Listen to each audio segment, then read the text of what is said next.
నమస్కారం న్యూస్ 9 టీవీకి స్వాగతం. బాన్స్వాడ నియోజకవర్గంలో ఇప్పుడు ఈ వార్త ఓ సంచలనం. ఎవరు ఊహించని విధంగా ఎలాంటి ముందస్తు సమాచారం లేకుండా తెలంగాణ రాష్ట్ర ప్రభుత్వ వ్యవసాయ సలహాదారులు బాన్స్వాడ ఎమ్మెల్యే శ్రీ పోచారం శ్రీనివాసరెడ్డి చేసిన ఓ ఆకస్మిక తనిఖీ అధికారుల గుండెల్లో రైళ్లు పరిగెత్తిస్తుంది. బీర్కూర్ మండల కేంద్రంలోని మహాత్మా గాంధీ జ్యోతి బాపులే బీసీ గురుకుల పాఠశాల కళాశాలల్లోకి ఆయన సడన్ ఎంట్రీ ఇవ్వడంతో సిబ్బంది ఒక్కసారిగా హడిలిపోయారు.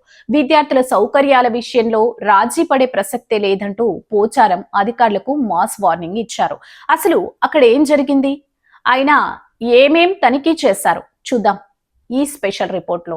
బాన్స్వాడలో పోచారం శ్రీనివాసరెడ్డి మార్క్ యాక్షన్ మొదలైంది. బీర్కూర్లోని బీసీ గురుకులంలో ఆయన చేసిన ఆకస్మిక తనిఖీలు ఇప్పుడు హాట్ టాపిక్ గా మారాయి.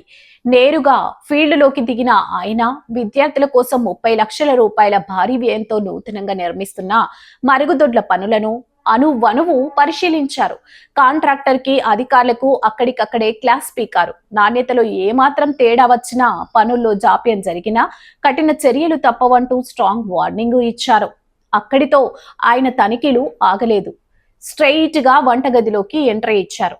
విద్యార్థులకు పెడుతున్న భోజనం నాణ్యతను స్వయంగా చెక్ చేశారు.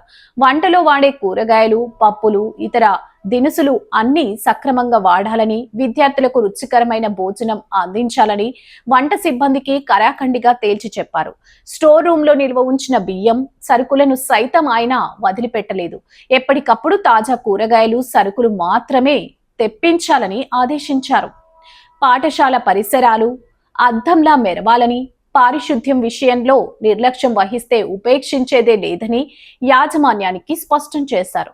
స్థానిక ప్రజాప్రతినిధులు, మండల నాయకులతో కలిసి ఆయన చేసిన ఈ సుడిగాలి పర్యటన అధికారులను ఉరుకులు పరుగులు పెట్టించింది. విద్యార్థుల భవిష్యత్తు, వారి సంక్షేమం పట్ల పోచారం శ్రీనివాసరెడ్డి చూపిస్తున్న ఈ డెడికేషన్ పై నియోజకవర్గ వ్యాప్తంగా సర్వత్రా ప్రశంసలు వెల్లువెత్తుతున్నాయి. చూసారుగా, ఇది పోచారం స్టైల్ ఆఫ్ ఇన్స్పెక్షన్.